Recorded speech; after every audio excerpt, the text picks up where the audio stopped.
Starting off this list in our number 10 spot, we have the eruption of Mount St. Helens. Mount St. Helens is a stratovolcano located in Skamania County, Washington. This volcano is best known for its huge and disastrous eruption on May 18, 1980. This photograph comes from photographer Robert Landsberg, who of course was in the area at the time of the eruption. Before the eruption, he had visited the area in order to photograph and document all of the changes that were happening. On May 18th, he was within a few miles of the volcano when it erupted. Since he unfortunately was located so close to the explosion, he knew he would be unable to escape this disaster, so instead of focusing on the impossible, he focused on taking as many pictures as possible. Robert was obviously incredibly brave and dedicated, but also very smart. After snapping as many photos as he could, including this one, he then secured his camera in his backpack and covered his backpack with his body. He knew he was unlikely to survive, but wanted to make sure that these photos did. His body was found 17 days later with his backpack still underneath him. His film was of course developed and has provided geologists with some really valuable insights with his close documentation of the eruption. In our number 9 spot today, we have the core. This photo shows a physicist named Harold Agnew, and while this looks like a relatively normal, non-threatening photo, what he has in his hand is truly devastating. Harold is holding the nuclear core of what was nicknamed the Fat Man atomic bomb. This means that Harold is holding the nuclear core of the atomic bomb that was later dropped on Nagasaki in 1945. The immediate blast of course took many lives, but so did the long-term effects of the bomb, like radiation illness and that sort of thing. It's crazy to look at a photo like this because it seems just so perfectly normal when he literally has a life-changing, world-ending device in the palm of his hand. Also, I don't think I could ever hold something like that. Not only would I just not want to, but I would just be so afraid that something was gonna go wrong. In our number 8 spot today, we have the Challenger crew. This is a photo that was taken of the clearly very excited Challenger crew as they walked down the ramp ready to head off on their mission. The crew even included 37-year-old Krista McAuliffe, who was a high school social studies teacher. She had won a spot on this mission through a program with NASA called the Teacher in Space program, and she had trained diligently for months in order to be the first non-military person in space. On January 28, 1986, the Challenger mission proved to be fatal just 73 seconds after liftoff. 2 rubber O-rings failed because of the cold temperatures of the morning, and on live television, the world watched as the spacecraft broke apart and plunged into the ocean, sadly taking the lives of everyone on board. It is an absolutely tragic event made even more chilling by this final photo. In our number 7 spot today, we have the plague. This photo comes from the 19th century, from the 3rd plague pandemic. This was the first time that the plague had spread to all 5 continents. While we now know something about what that might have been like, what we haven't had to endure are the doctors that dressed like this. This is a photo of the outfits and masks that plague doctors wore when they would come to your house to treat or diagnose you. The long beak-like noses of the masks are very creepy, but they were used to hold herbs and other nicely scented things because they believed that it would help ward off the bad air, which at the time is what they thought was causing the sickness. A pandemic certainly is bad enough. Thankfully, our doctors and nurses are just sticking to scrubs. In our number 6 spot today, we have the elephant's foot. This photo looks like it's just a big lump of nothing, but it's called an elephant's foot. Don't worry, at first I was a little worried too, but it has nothing to do with elephants and is only named that because of its appearance. This lump was actually created from the Chernobyl nuclear meltdown, and it is just a mass of corium and other materials that were in the core of the reactor. This elephant's foot was located in the steam distribution corridor, which is under what's left of the reactor. While this mass doesn't produce as much radiation as it did before, it does still, to this day, produce a deadly amount. It is said that if you stood in front of it for just 300 seconds, that would be enough to get a lethal dose of radiation. It's kind of crazy that even though they knew this, they were still standing there taking pictures of it. But I'm just glad because we all now get to see it, and it gives us just a little more insight into what exactly happened that day. In our number 5 spot today, we have Mount Pinatubo. This is a photo that is showing Mount Pinatubo, which is located in the Philippines. Philippines on June 15, 1991. That is the day that this volcano erupted into what would be the second largest volcanic eruption of the 20th century. Certainly impressive, also extremely terrifying. This photo shows the pyroclastic flow full of hot gas and rock being flung into the air. Eruptive activity in the volcano first started on April 2nd of that year, which prompted researchers to set up seismographs in the area.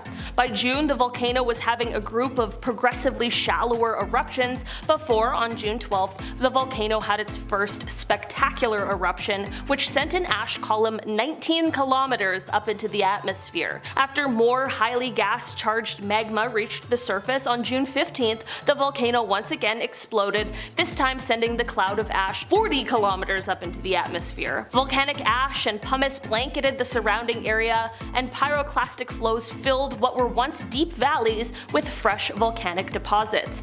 It was truly magnificent and extremely powerful, and this photo shows just that. In our number 4 spot today, we have the Pioneer's Defense. This photo is known as the Pioneer's Defense, and man, does it ever look creepy. This photo comes from 1937 and it was taken by a Russian photographer named Viktor Bulla. This photo takes place in the Leningrad area, which is now known as St. Petersburg, which is the second largest city in Russia.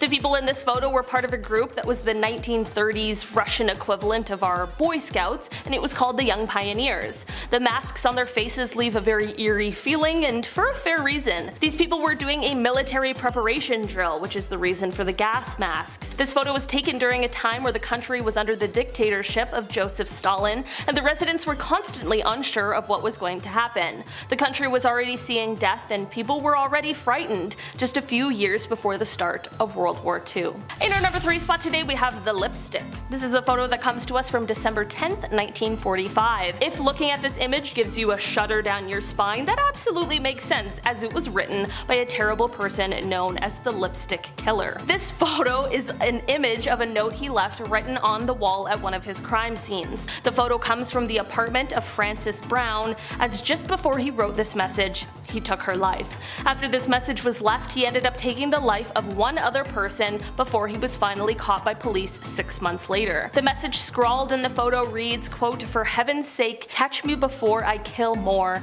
I cannot control myself." It is an absolutely chilling note with a horrifying backstory. In our number 2 spot today, we have the acid drum. This photo comes to us from inside the house of another terrible person, the serial killer Jeffrey Dahmer, made very famous recently. This photo was taken from the inside of his home after he was found out and caught by authorities. Before his arrest, he was sadly able to take the lives of 17 different people. Although this photo might look kind of plain, the horrors are plentiful.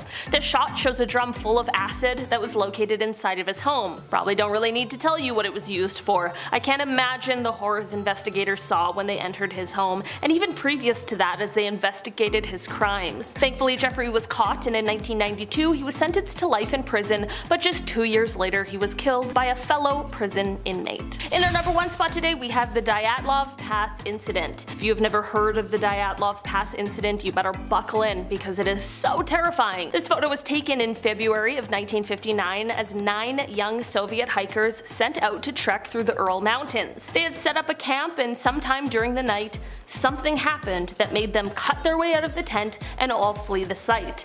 Leaving in such a rush, they were of course underdressed for the bitterly cold weather, and 6 of them ended up passing away from hypothermia, which is extremely tragic. The other 3, however, is where this story takes an even more frightening turn. Like I mentioned before, no one knows why they fled the tent in the first place, and the last 3 hikers were found passed away with severe signs of physical trauma that no one agreed on what had caused it.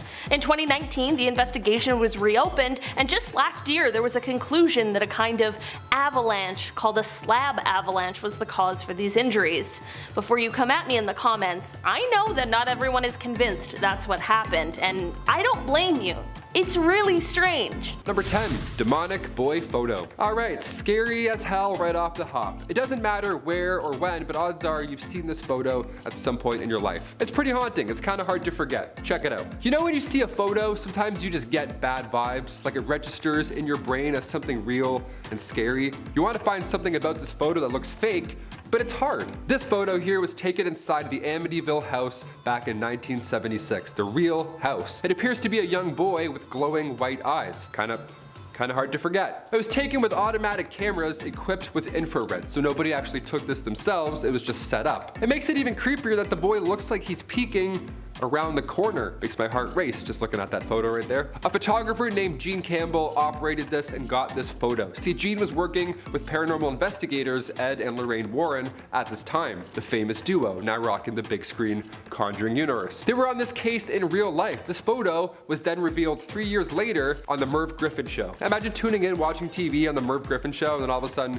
you see the ghost of John DeFeo. That's nice. Yeah, many believe this is the ghost of one John DeFeo, one of the boys who lived there prior to that 1974 horrible event. We're still trying to cover this. What do you guys think? Elaborate hoax, or perhaps this photo is one solid piece of evidence that the Amityville house was and still is indeed haunted? Number 9, Svalbard Vault. Over the pandemic, I spent a lot of time playing video games. Chris and I actually just talked about video games for like 8 minutes straight before we click record, so that's pretty funny. Some of my favorite games always have a similar theme. They always have this post-apocalyptic feel. It's always just barren wasteland with like one dog as a survivor, and you have to like go and eat scraps. Yeah, Fallout, it's a great game. There's shelters with survivors or even vaults. It's stressful, but it's engaging, right? Searching around. Now in real life, we do have a global seed vault, and it's deep in the Arctic Circle on the island Spitsbergen. Now in this massive bunker that has since been deemed the Doomsday Vault, great name, really rolls off the tongue there. This is where humans will store food crops. It contains 100 million seeds. So if the earth all of a sudden, gets wiped out, or even if all the ice melts and it floods and everything goes to quickly, this vault will still be good to go. All that water that just, flooded the rest of humanity will then regrow the earth with all of these seeds, ideally. It sounds like a fun, cute way to get humans to think about the future. You're like, hey, throw some seeds in, make a wish. But I'm concerned. Is there something we don't know? How soon is this gonna happen? Why is everybody involved in this little seed heist? Number 8, Pluto's Gate. Number 8, Pluto's Gate. It rhymes, what's up? Also known as the Gate to Hell.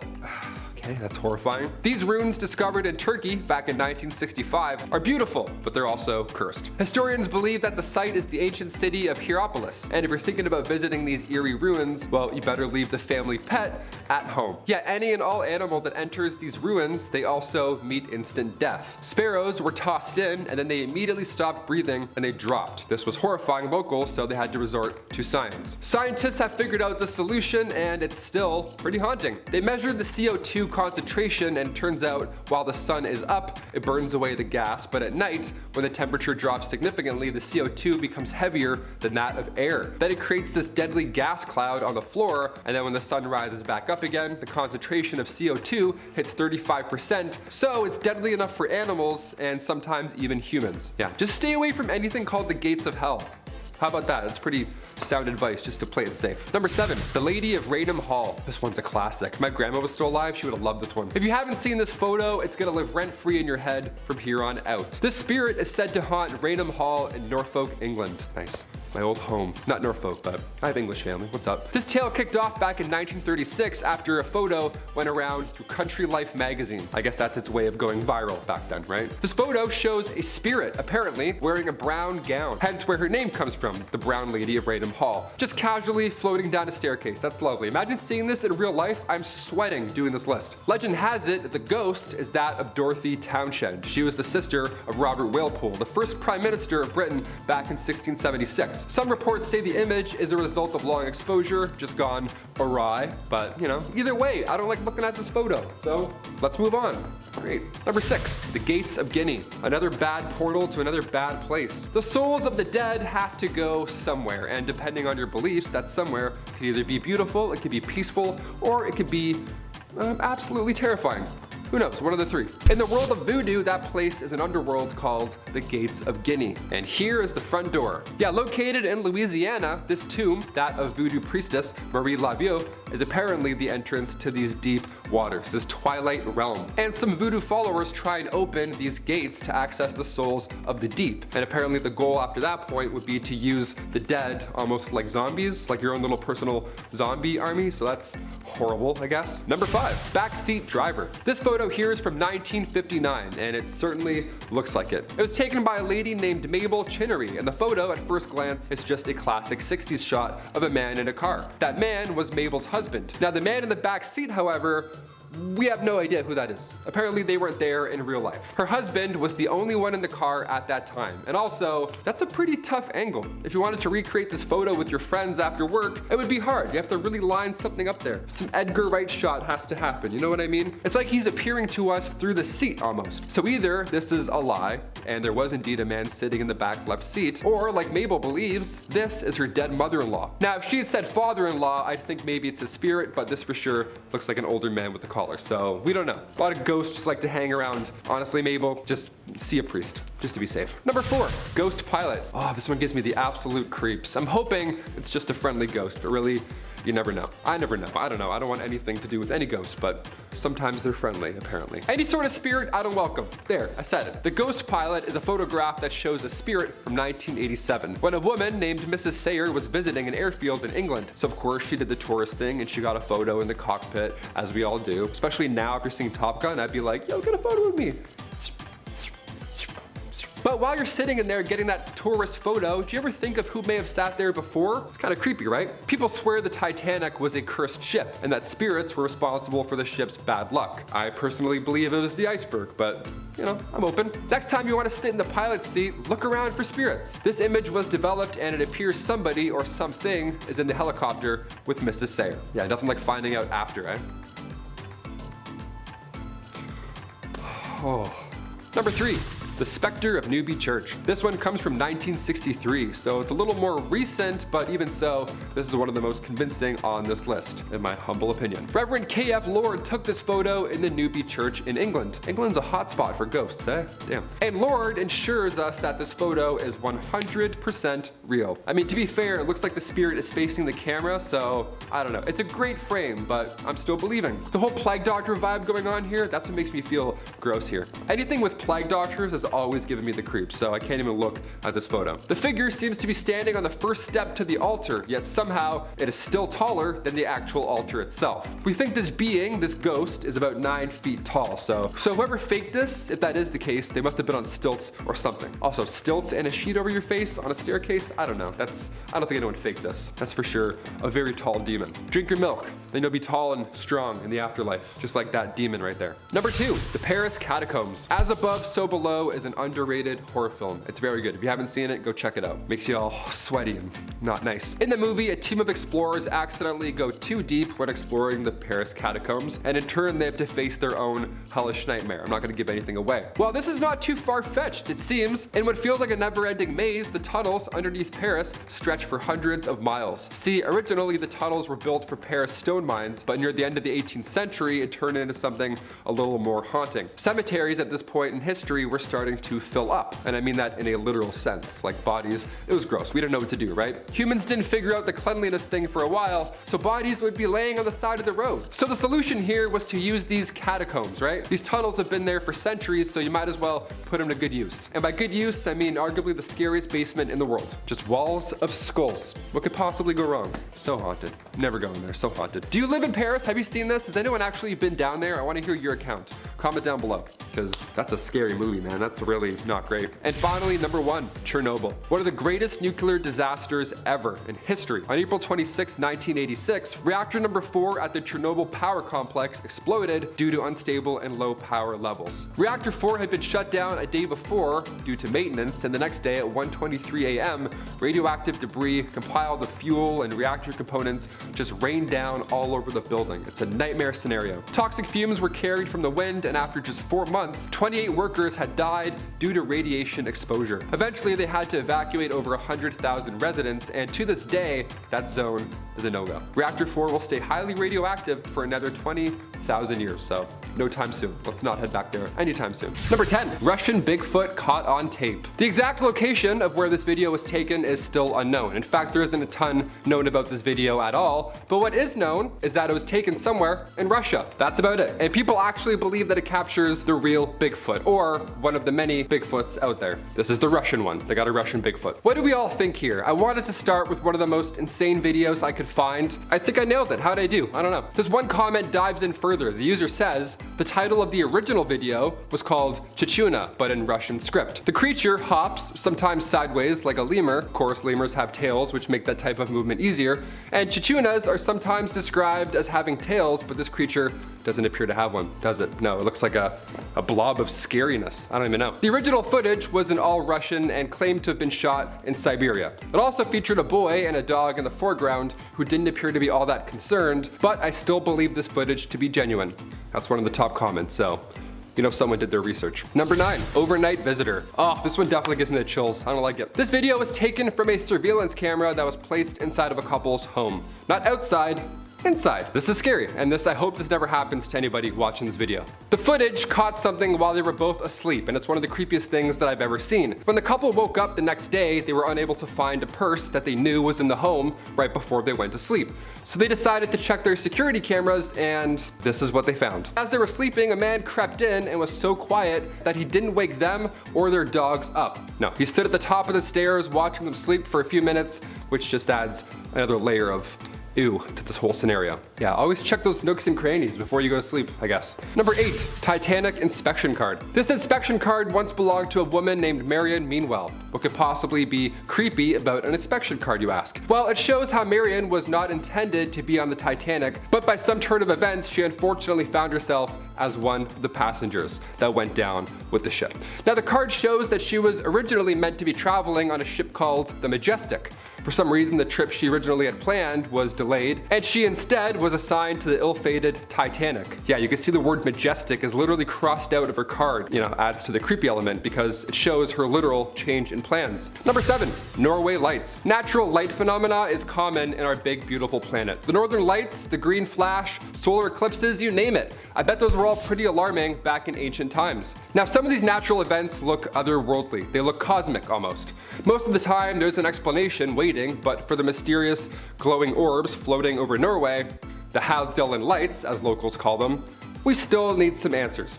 Scientists have been trying to gather research, and in 2014, after many impressive light shows, their best guess is a natural battery that charges underground and then emits this light show above. Maybe this has something to do with the reoccurring lights over Phoenix. Could be the same phenomena happening, who knows? Number 6, the cool time traveler. Do you believe in time travel? If your answer is no, maybe this next one, maybe it'll change your mind or keep you open to the concept. It's a common theme in movies, Back to the Future, Loopers, Avengers. Time travel plots are fun, but they're absolute nonsense.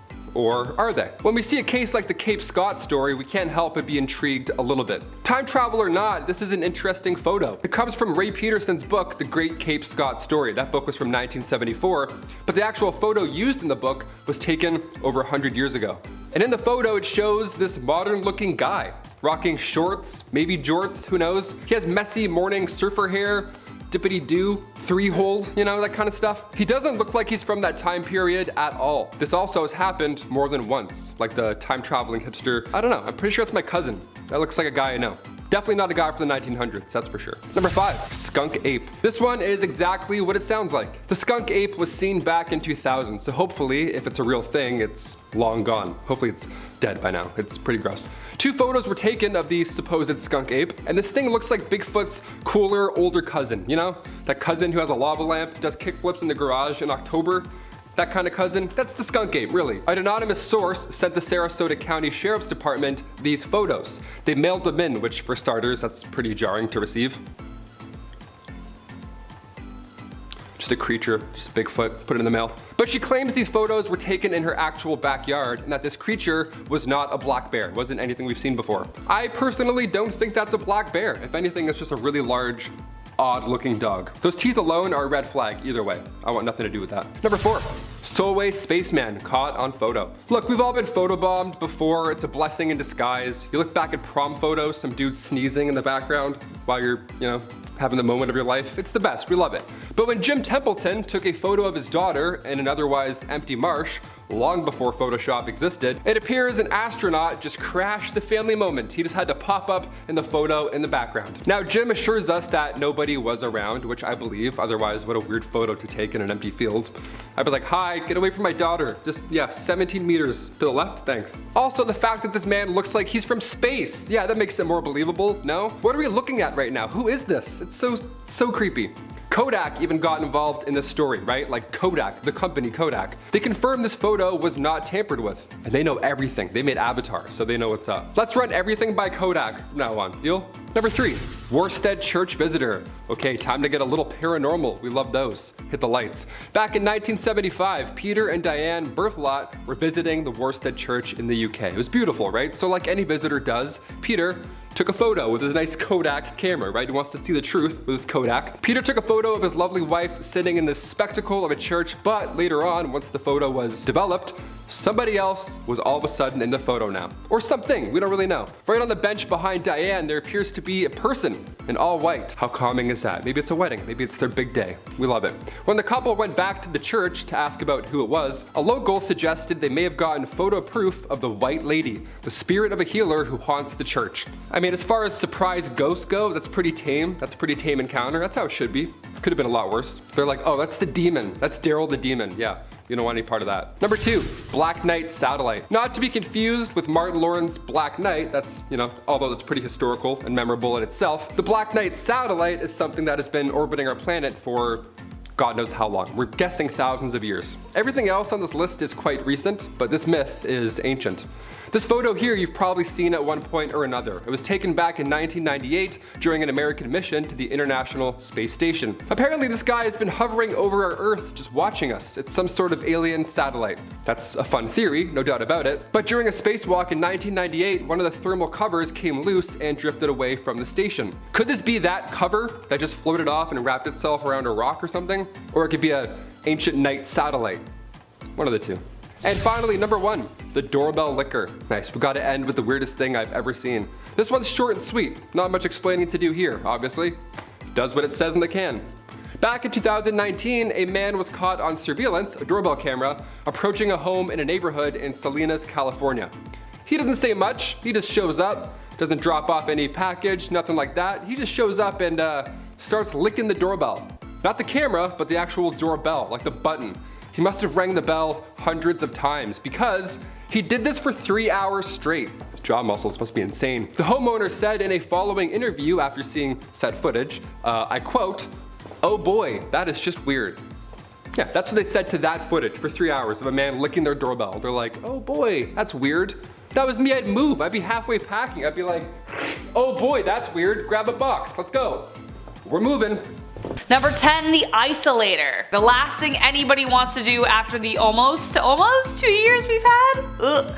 Though this looks like an object perfect for deep sea diving, it was actually built for desk work. Hugo Gernsback was a Luxembourgish American inventor, writer, editor, engineer, designer, businessman, and of course magazine publisher, because why not add one more thing to the list he's really good at. He started a magazine called Science and Invention, which encouraged scientific and amateur experimentation. This was one of the inventions published in the magazine and was revealed in July 1925. The main purpose was to block out all of the noise from the surrounding environment, narrow the field of view like horse blinders to improve concentration. But don't worry, there was an oxygen tube attached to help out the studier, so you could breathe while you're reading about Shakespeare or something. Number 9, kangaroo boxing. Link here. This next one looks pretty self-explanatory, but also it's very confusing at the exact same time. Kangaroo boxing actually became pretty popular in the 1800s. In both Europe and the United States, clowns and professional boxers would square off against marsupials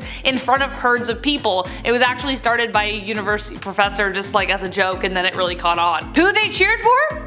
One can't be certain. The man in the above photograph was sparring against a kangaroo in Germany in 1924. Obviously, the sport did not continue as it was considered abusive to animals who clearly had no idea why this hairless being was all up in their space and trying to beat them up. I don't understand, this is just ridiculous. Number 8, children shipped in the mail. Picture here.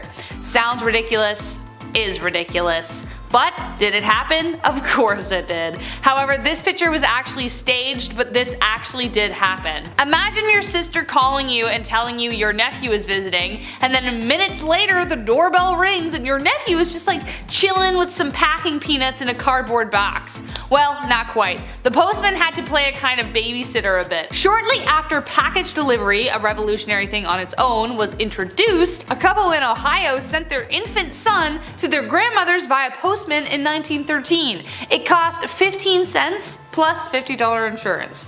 Once this oddball story got out, the trend caught on. Regulations were vague about what you could and could not send via post, so why take a bus when you could take a postman? Rural townships also usually knew their postmen really well, so they'd be like, oh come on Joey, here's 15 cents, take little Timmy to my aunt's, I don't know. So they trusted them, they weren't just passing them off to strangers. However, eventually new regulations came out banning the practice. Finally, because it's just weird. Number 7. Mummies for sale. Considering the frenzy that people get into when archaeologists discover a new mummy, you might be surprised to learn that this picture is actually a street merchant selling mummy merchandise of actual mummy.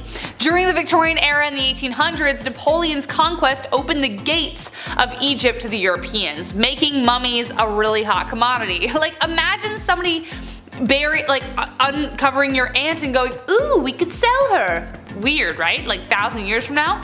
They could be purchased from street vendors, just as you see from this photo. The Euro Elite used to even have mummy unwrapping parties, which is exactly as it sounds and not what you would expect people to do with a corpse. But even weirder than that, people actually thought ground up mummies had medicinal properties. It was so popular that it even instigated a counterfeit trade to meet the massive demand for magic mummy ground stuff.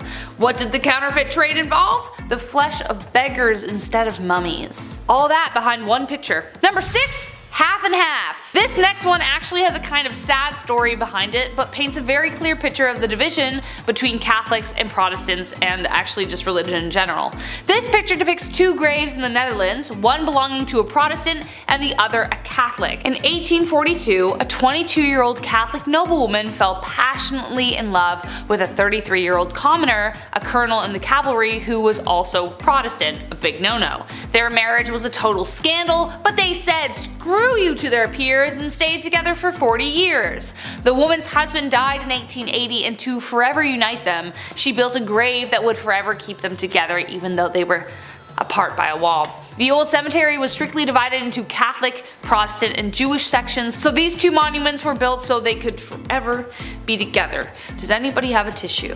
Number 5. Leo the Lion! Believe it or not, you've seen this lion before. In fact, you've probably seen him many times while watching your favorite films as a kid and even now. The lion in the photo is the one, the only, Leo the Lion, the majestic beast who roars the MGM logo, like the old one. Leo the Lion was the regular star of MGM since it was founded in 1924. The first MGM lion was called Slats, not Leo, and he actually didn't roar, he was just kind of like looking around. It was more like a gif. But Leo is actually the most familiar roar, like everybody knows what he sounds like.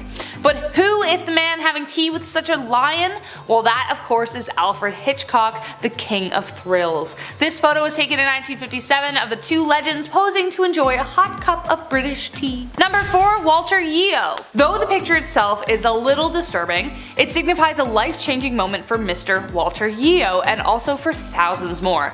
This was one of the world's first plastic surgery procedures. Walter Yeo had suffered a dreadful accident while manning the guns on the HMS Warspite during World War I. He lost both his upper and lower eyelids in the event. A year later, however, he met Sir Harold Gillies, who would be considered the father of plastic surgery. His idea was to take skin from another part of Yeo's body and place it over the area in like a mask-like shape, as you can see in the photo. Dr. Gillies then went on to carry out the surgery on 5,000 injured men from June 1917 onward. And thanks to his work, thousands of people have benefited since the years of the war. Yeo himself lived until he was 70 years old. Number 3. The Dynasphere. The car of the future that really never made it there, and we can see why.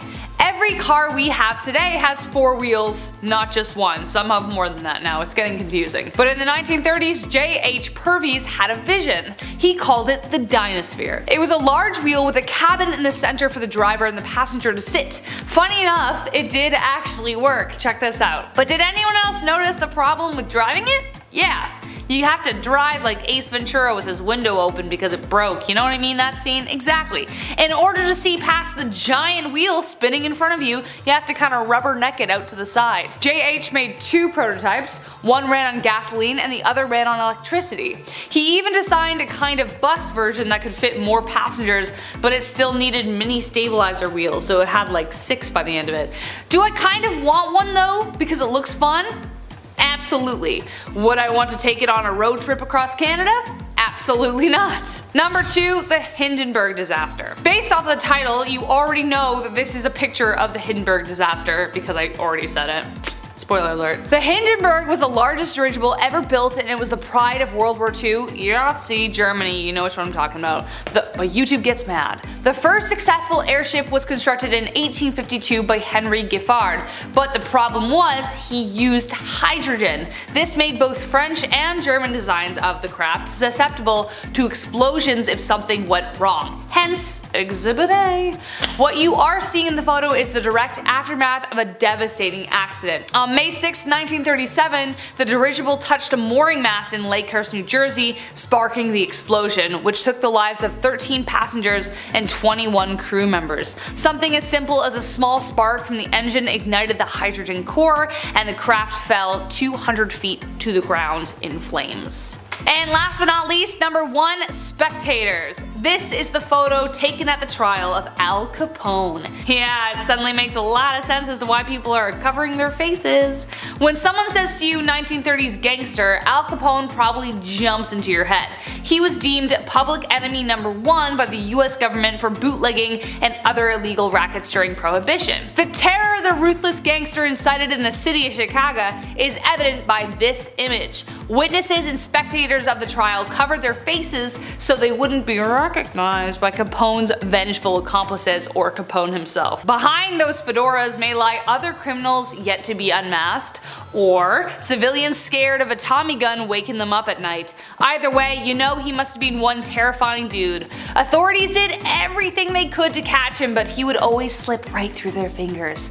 Finally, his reign came to an end in 1931 when they caught him on income tax evasions of all things that landed him an 8-year sentence. In 10th place, we have the criminal George Washington. The George Washington, whose gravestone is pictured, was not the first US president, but the first prisoner executed via electric chair in Texas. On February 8th of 1924, Texas executed a total of 5 inmates using its brand new electric chair, which remains a state record for the highest number of executions in a single day. In 1923, Levi Todd, who lived in the same area, made himself a new gambling table and promised George Washington he would give him the leftover lumber. But Levi gave the wood to another man, and George was so incensed that he shot and killed Levi as he sat playing poker with some friends seated around that new table. And to add to his crime, George shot Levi's terrified wife as she ran past a window in the Todd home. Mrs. Todd thankfully didn't die. He shot the Todd's dog and emptied his bullet device trying to kill one of the poker players, Frank Larry. But none of his bullets struck Frank, and he emptied his own safety device at Washington, hitting him with a load of buckshot. When the shooting subsided, Washington ran into the woods, only to be discovered a few days later as he slept, and well, the rest is history. I do have a fun fact for y'all though. The electric chair actually has a name. Old Sparky, and it is currently on public display as part of a replica death chamber at the Texas Prison Museum in Huntsville, Texas, along with tubing and straps used in Texas's first execution by lethal injection. Cool, I might go visit that museum now. In 9th place, we have Victorian death photographs. Photographs of loved ones taken after they died may seem kind of morbid by today's standards, but in Victorian England, they were a way of commemorating the dead and blunting the sharpness of grief. Remember, unless you were rich enough to have a painting commissioned, there really wasn't a way to preserve visual proof that someone existed, and how they looked for future generations. In images that are both unsettling and strangely poignant, families pose with the dead, and consumptive young ladies elegantly recline, the disease not only taking their life, but increasing their beauty. Victorian life was suffused with death. epidemics such as diphtheria, typhus, and cholera scarred the country. And from 1861 onwards, the bereaved queen made mourning fashionable. Trinkets of memento mori, meaning remember you must die, took several different forms and existed long before Victorian times. Long exposures when taking photographs meant the dead were often seen more sharply than the slightly blurred living because of their,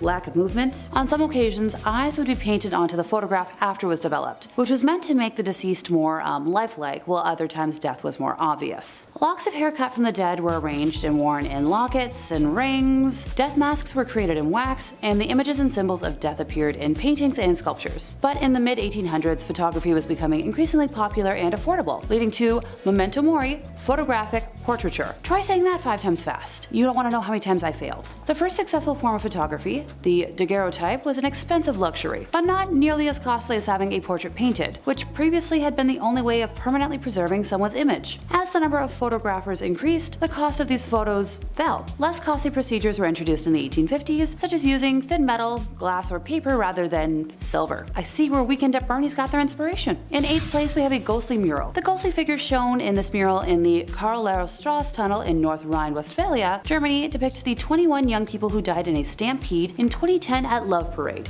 a German music festival. At least 500 others were injured in the devastating tragedy. The Love Parade was a free-access music festival and parade that originated in 1989 in Berlin. The parade featured stages, but also had floats with music, DJs, and dancers moving through the audience. The Love Parade in Duisburg was the first time that the festival had been held in a closed-off area. Between 200,000 and 1.4 million people were reported to be attending the event, and 3,200 police were on hand. As a consequence of the disaster, the organizer of the festival announced that no further Love Parades would be held and that the festival was permanently cancelled. Criminal charges were brought against 10 employees of the city of Duisburg and the company that organized the event, but eventually rejected by the court due to the prosecutor's failure to establish evidence for the alleged acts of negligence and their, causal connection to the deaths. The mural was established by an unknown artist as a reminder of the sad day. In 7th place, time to meet American physicist Harold Agnew. As you might have assumed, pictured is, that physicist, holding the nuclear core of the Fat Man atomic bomb, which was dropped on Nagasaki in 1945. The bomb ended up killing about 80,000 people, many of which who died from the long-term effects it caused, like radiation illness and leukemia. It was the second of the only 2 nuclear weapons ever used in warfare, and its detonation marked the 3rd nuclear explosion in history. It was built by scientists and engineers at Los Alamos Laboratory using plutonium from the Hanford site, and was dropped from the Boeing B-29 Superfortress boxcar piloted by Major Charles Sweeney. The name Fat Man refers to the early design of the bomb because it had a wide round shape. Fat Man was an implosion-type nuclear weapon with a solid plutonium core.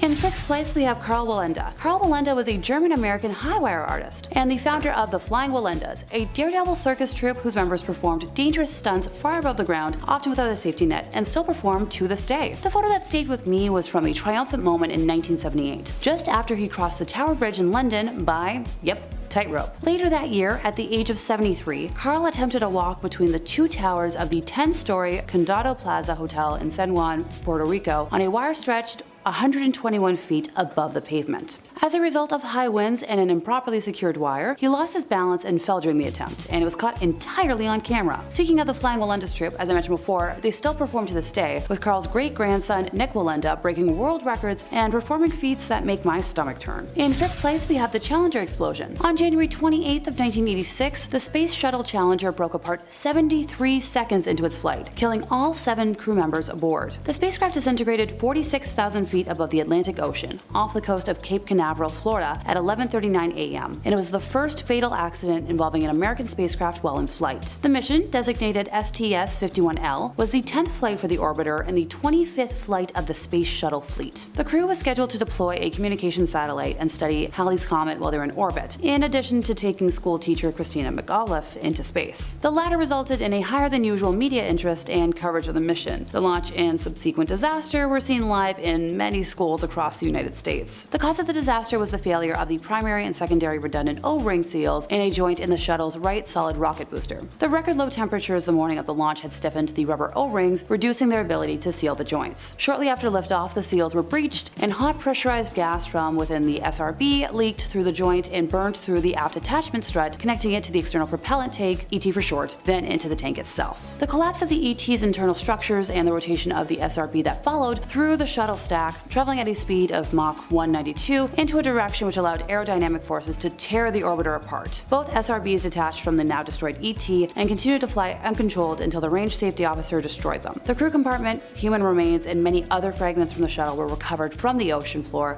after a 3-month search and recovery operation. The exact timing of the deaths of the crew is unknown, but several crew members are thought to have survived the initial breakup of the spacecraft. The orbiter had no escape system, and the impact of the crew compartment at terminal velocity with the ocean surface was too violent to be survivable. The disaster resulted in a 32-month hiatus in the space shuttle program. In 4th place, we have death recreations. Honestly, looking at this photo, it looks just like the special effects team for a movie studio or haunted house, just doing their job. But sadly, the reality is much more grim. In 1980, forensic artists were recruited to reconstruct the facial features of 9 unidentified victims so that photos could be released by the media in an attempt to identify them. Oh, pardon me, I got a little ahead of myself. The victims belonged to one John Wayne Gacy, otherwise known as the Killer Clown of Cook County, Illinois between 1972 to 1978. He killed over 33 individuals during his reign of terror inside of his ranch-style house in Norwood Park Township. I could go into details about how he committed his crimes, but I don't feel like scarring anyone today. All you need to know is that he gave magic tricks a very bad name. In 3rd place, we have the room where the Romanov family were killed. The Russian Imperial Romanov family were shot and bayoneted to death by the Bolshevik revolutionaries under Yakov Yurovsky on the orders of the Ural Regional Soviet in Yekaterinburg on the night of the 16th to 17th of July, 1918. Also killed that night were members of the Imperial entourage who had accompanied them: court physician Eugene Butkin, lady-in-waiting Anna Demidova, footman Alexei Trupp, and head cook Ivan Kharitonov. The bodies were taken to the Koptyaki forest where they were stripped, buried, and with grenades to prevent identification. In 2nd place, we have camp staff taking a day off. Now, to the unknown eye, this is a very innocent picture, and you might be asking why it's so high up on this list. I'm gonna ask y'all to pay close attention to the uniforms that people are wearing. Still not making sense? This photo is of Auschwitz staff enjoying pleasant days off. They look like camp counselors, but their job is,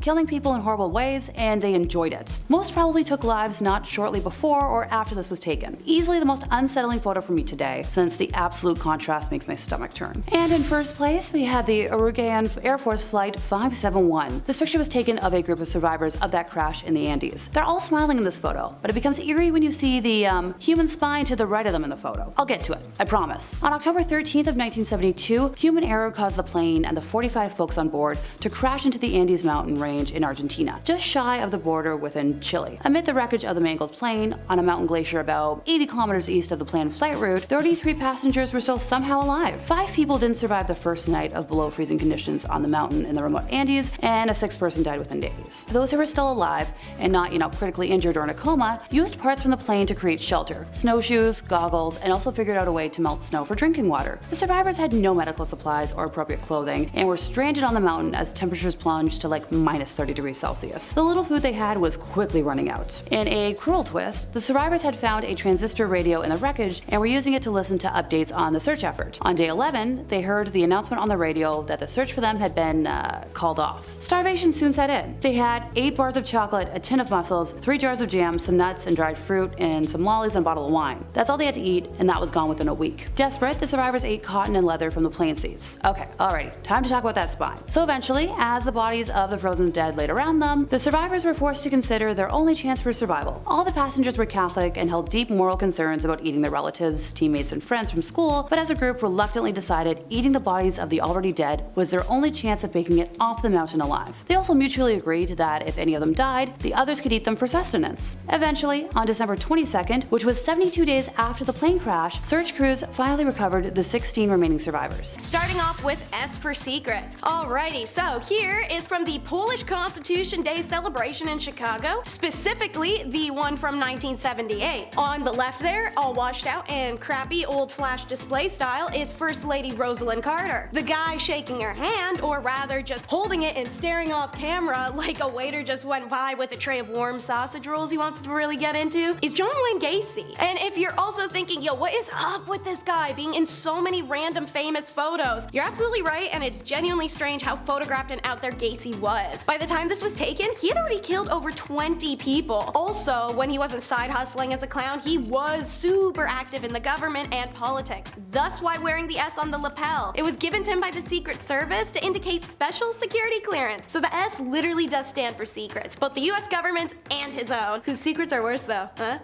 Anyways, at the bottom of the handshake photo, you can see the handwritten address to John Gacy, best wishes, Rosalind Carter. I've heard beauty is pain, but I haven't heard beauty is the next Saw movie? Check out the Beauty Calibrator. Seeing pictures, you may think it's some sort of Middle Ages torture machine, or as said, literally one of those Saw movie head devices. But surprisingly not, it's another way to point out women's insecurities and find the smallest things possible to make them feel bad over. Meet the Max Factor Beauty Calibration Machine. It is the only one in existence, thank God, and in 1932, the makeup legend Max Factor came up with this ingenious invention combining phrenology, cosmetics, and insecurity gaslighting with pseudoscience analysis of a woman's physical flaws. Max Factor's Beauty Calibrator enabled Hollywood makeup artists to pinpoint where facial corrections needed to be made down to a literal fraction. The machine, also known in the trades as the Beauty Micrometer, revealed that a natural perfect face was a myth. Every single woman was imperfect and needed correction, and this machine could find it by taking precise measures. It would mark spots that needed to be fixed, and then the artist, once the helmet was removed, could correct all the new insecurities with makeup that you didn't have before you put the stupid thing on. Next up is a photo that's all dramatic flair, the death card. Masseria represented an outdated mindset in the mafia world, one that could no longer be reasoned with diplomatically. The same is true of his rival Marandano. The ongoing tit-for-tat killing between the two genuinely wreaked havoc on not only the streets but in the mafia hierarchy itself. Those resistant to change generally don't last long, and meetings of the Mafia Elite tried to bring around at the end the bloodshed, but Marandano especially consistently manipulated matters to his own advantage. In order to facilitate underworld peace, the consensus turned from diplomacy to the inevitable. One of these guys had to go. The final straw, according to the accountant Nicola Gentile, was when the police informants called Masseria and said knock off the violence. Having an idealism for peace, he actually responded by disarming his men, and they were all pissed. Joe the Boss, Masseria, his bodyguards, and Lucky Luciano all met at a seafood restaurant at 3 p.m. on April 15th of 1931. Luciano excuses himself from the card game while that they're playing to visit the bathroom. This is the signal for the hitmen. The bangs could be heard from around the block apparently, as Joe was hit from behind 4 times in the back and 1 in the head. And it's born, the infamous Ace of Spades shot. It added to the cult status of this hit, but many expect that the Ace of Spades card was placed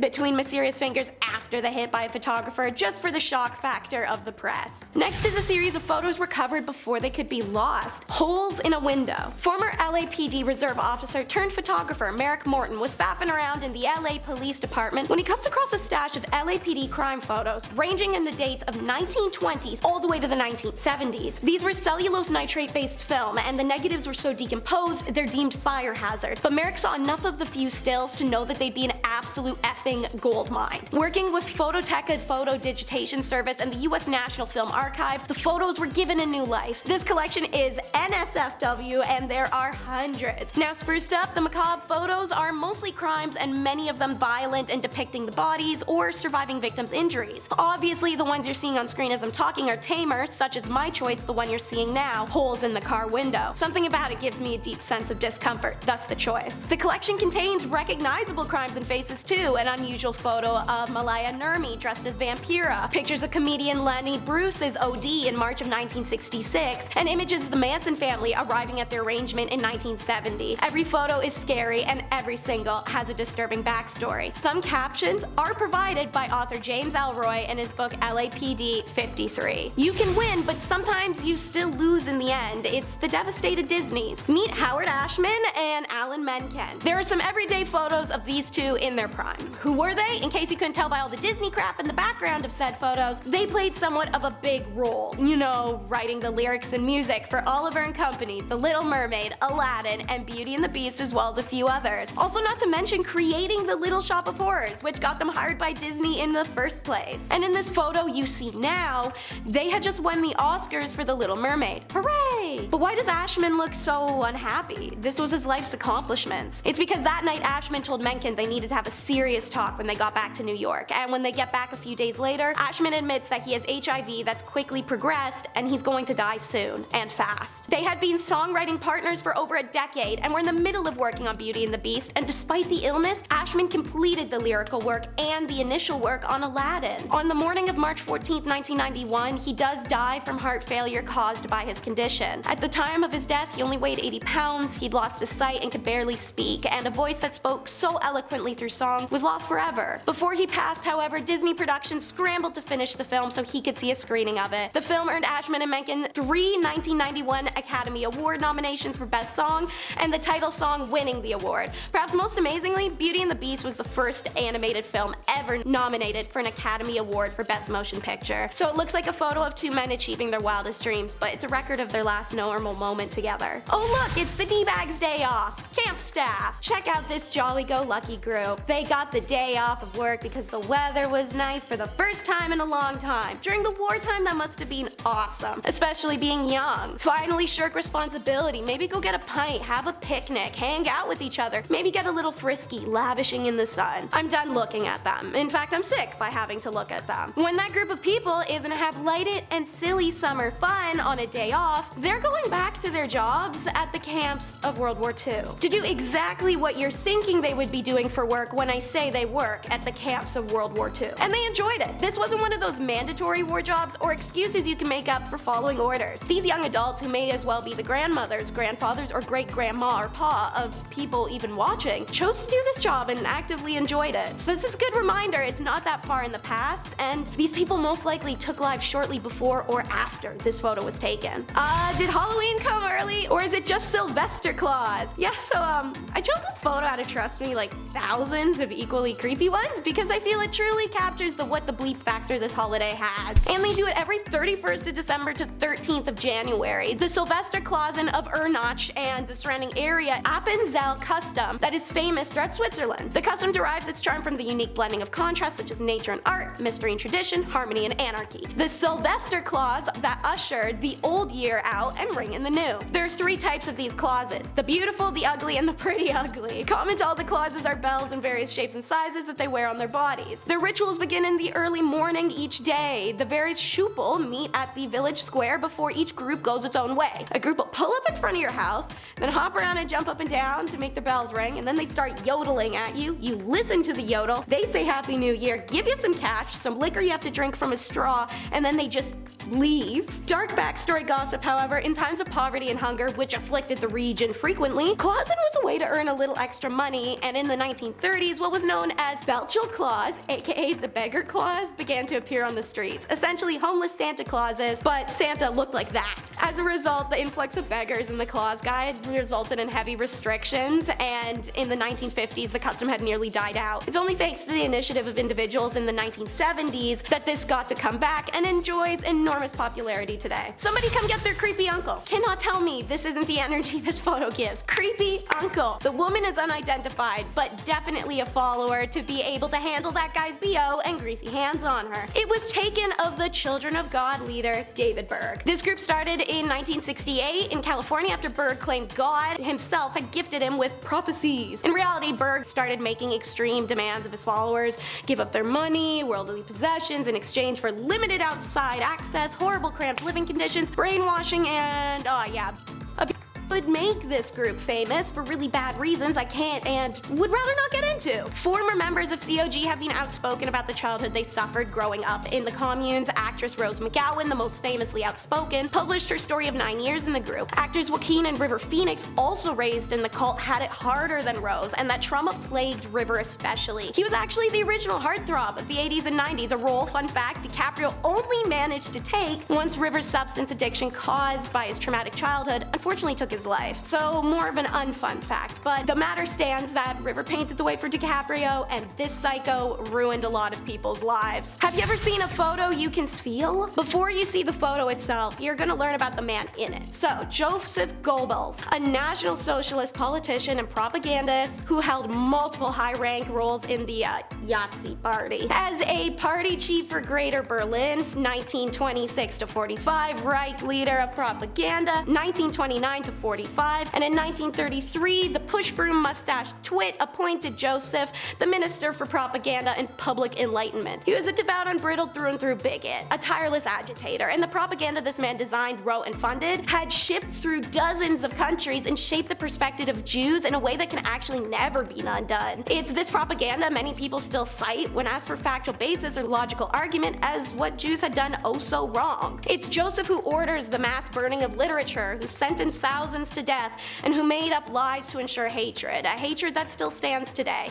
And I want you guys to see how he looked at them. So here is the photo, finally. This is a picture of Joseph Goebbels taken only seconds after he found out the photographer was Jewish. In this photo, you can feel it, and it's effing terrifying. And now, the last photo is from El Monte, 6 May. That's the date written on this photo from the LAPD Collective, and it's the only other photo from said collection I chose to put on this list aside from the holes in the car window. As follows is the photo and James Elroy's written description of it. This is a detective modeling a mask worn by Baxter Shorter's crew. Shorter was in a gaggle with Emmett Perkins, Jack Santos, and Barbara Graham. The three of them then killed an old woman named Mabel Monahan on 9 March 1953. Shorter was appalled by his gaggle's violence. He ratted the others out, and Santo and Perkins kidnapped him in front of his pad on Bunker Hill, took him to the mountains, and killed him. Shorter had a sister that lived in El Monte, and they were hunting through it for evidence. This mask was in her pad. James Elroy. If Mabel Monahan's former son-in-law Tudor Scherer hadn't been a Las Vegas gambler, the 60-year-old widow probably would have never been killed. Also, if she didn't stay friends with him after he divorced her daughter, that'd probably have helped. But she did, and people found that weird. So there had to be something at play, right? Maybe Scherer trusted her so much he stored his 100 grand floats there. Ex-cons Emmett Perkins, John True, and Jack Santos think that, and they plan to take it. Barbara Graham joins the group to be their key into the door. Mabel takes a while to open up, but Barbara persuades her with the story of a broken down car and pleas for the phone. Mabel was reluctant, but the young woman was alone, and the widow knew firsthand how scary it could be for a woman to be on her own at night, so she let her in. And in comes John True, Jack, Emmett, wearing rubber masks. We're gonna take a pause. Ladies and female presenters, our own sex does not guarantee our safety, and you can't predict anyone's intentions. Please trust your gut if it says don't open that door. Mabel is struck on the head, left gagged and bleeding in the hallway. The group ransacks her home for a safe that never exists and panic when there is none, so they just leave her there. Mabel is dead for 2 days in her home before she's found. The investigation into the slaying of the Burbank widow began, and it was a long one, filled with drama. In the end, the four are charged with conspiracy to commit burglary, robbery, and M-word on June 3rd, 1953, in the death of Miss Mabel Monahan. Starting off this list, in our number 10 spot, we have the Mad Bomber. This is a photo that was taken of someone known as the Mad Bomber. His real name is George Metzke, and he was the man who terrorized New York City for 16 years while he planted explosives in public places like an absolute psychopath. I guess he was apparently angry about a workplace injury he had suffered in the years prior to his terrible crimes, and so of course the normal reasonable jump to make would be not that at all. While no one should have ever had to suffer because of these crimes, the good news is that while he planted 33 bombs and set off 22 of them, miraculously only 15 people ended up injured in the end. This photo of him behind bars is extremely eerie thanks to his creepy smile and haunting eyes. I might be the only one who feels it, but it just seems like something's off. You know? In our number 9 spot today, we have the Figures of the Fire. This photo is both extremely unsettling and super captivating as it shows a scene after the Great Fire at Madame Tussauds in 1925. Of course, this wax museum is famous for the extremely lifelike wax figures that are created and find their home there, so you can only imagine the aftermath of the fire. These lifelike figures with missing heads and appendages, burnt skin and hair, and just clothing in disarray. Seeing this photo for the first time without knowing the story behind it was definitely a bit of a confusing and terrifying experience. The heads on the ground really freaked me out for a full 5 seconds. As scary as it is, I'm glad to hear it's not real and just some creative casualties rather than what this photo appears to be at first. In our number 8 spot today, we have the Spectre. This is a photo that was taken in England in 1963, and it became known as the Spectre of the Newby Church. That is, of course, because of the ghostly figure that can be seen in the photo. I personally am always a little suspicious of ghost photos. Some are certainly more convincing than others, but Photoshop in 1963 wasn't exactly as accessible and easy as it is now. This photo is said to have been taken by Reverend K.F. Lord inside of the Newby Church, which is located in North Yorkshire, England. Of course, I mean, like many of us are going to do, people were really skeptical of this apparition and just believed it was a well done case of double exposure, which, to be fair, is entirely possible. The Reverend continued to swear up and down, however, that the photo was not doctored, so at this point, there's no proof to prove either side, and it's just a game of he said, she said. So, what do you guys think? Apparition caught slipping, or is the Reverend just making it up? In our number 7 spot today, we have the Tsar Bomba. This is a photo that was taken on October 30th, 1961. It was quite the Halloween spooky fright that year, as this is said to be the largest and most powerful nuclear weapon ever created and tested. The hydrogen aerial bomb was developed in the Soviet Union by a group of nuclear physicists that were under the leadership of Igor Kurchatov. The bomb was dropped by parachute and was detonated autonomously. While this test was meant to be a secret, turned out to be less than well kept, as it was obviously a huge explosion that was detected by United States intelligence agencies. A secret US recon aircraft called Speedlight Alpha was there monitoring the explosion, and it got so close that it had its anti-radiation paint absolutely scorched off. The photo clearly shows the bomb as it exploded, and it is said that this bomb was 5,000 times stronger than the ones that were dropped on Japan during World War II. That's not to say that those ones weren't strong, because they were absolutely devastating. It's just an example to show how large this one really was. In our number 6 spot today, we have the 3 Jacksons. On August 21st, 1934, 3 fearless acrobats known as the 3 Jacksons, Charlie Smith, Jewel Waddick, and Jimmy Kerrigan, all performed a routine on the edge of the Empire State Building, which is when this photo was captured. It is said that these 3 toured as an acrobatic trio, and this stunt the photo captured was done at 1,245 feet. According to officials from the Empire State Building, it is said that this was the first time the stunt was attempted, and to this day, it has never been done again, which makes a lot of sense. While this photo is absolutely incredible and is such a testament not only to the trust that they shared but also their abilities as acrobats, I don't know who in their right mind would try to recreate this. We already have one. I think we can just all be happy with that. In our number 5 spot today, we have the Gentleman of Rehi. This photo shows the Gentleman of Rehi, and that is not a gentleman and instead is the world's oldest surviving diving suit. It is an absolutely terrifying sight, but also an important pillar that allowed for this kind of technology to develop to what it is today. The suit dates back to the early 18th century, but it came to find its home at the Rehi Museum during the 1860s after it was donated. The suit was initially designed to allow people the ability to check the hull of ships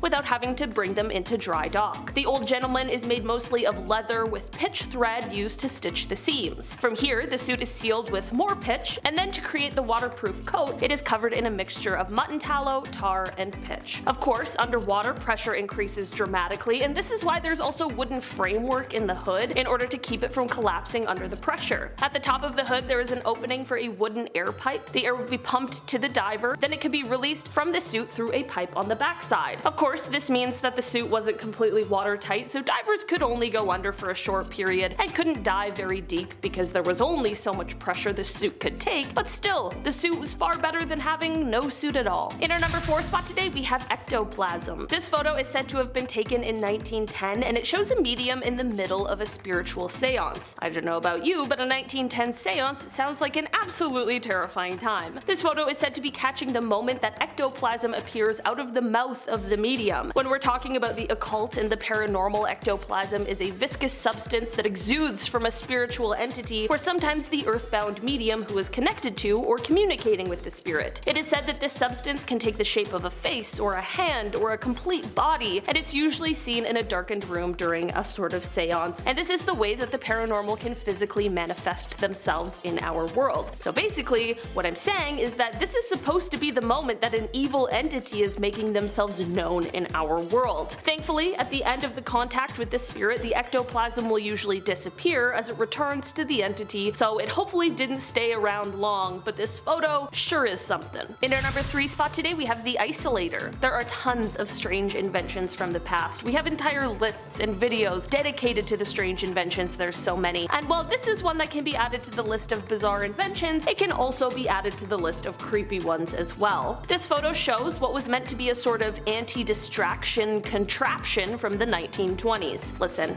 I can get easily distracted, so sometimes I need a little help, but this thing really takes it to a new level. It essentially makes it impossible for the person to look at anything other than what is directly in front of them, or, you know, breathe. It seems like a contraption that requires an oxygen tank hookup probably isn't going to be the best anti-distraction device. In fact, I think that's probably more distracting than anything. Honestly, I'm such a good procrastinator that even with this thing, I still wouldn't get my work done. Thankfully, this device didn't stick around or gain much popularity, and now it is just a terrifying relic of the past. In our number 2 spot today, we have the Great Manta. In 1933, a New York silk manufacturer named A.L. Kahn was on a nice little vacation in Florida when he honestly accidentally caught something remarkable. His anchor line, by mistake, caught onto a giant manta ray. After a struggle and several hours, Kahn was able to get this actually enormous fish ashore. This monster was somewhere between 5,000 to 6,000 pounds and was 20 feet and 5 inches in width. For reference, there are other giant manta rays, but they usually grow to be around 13 to 14 feet wide,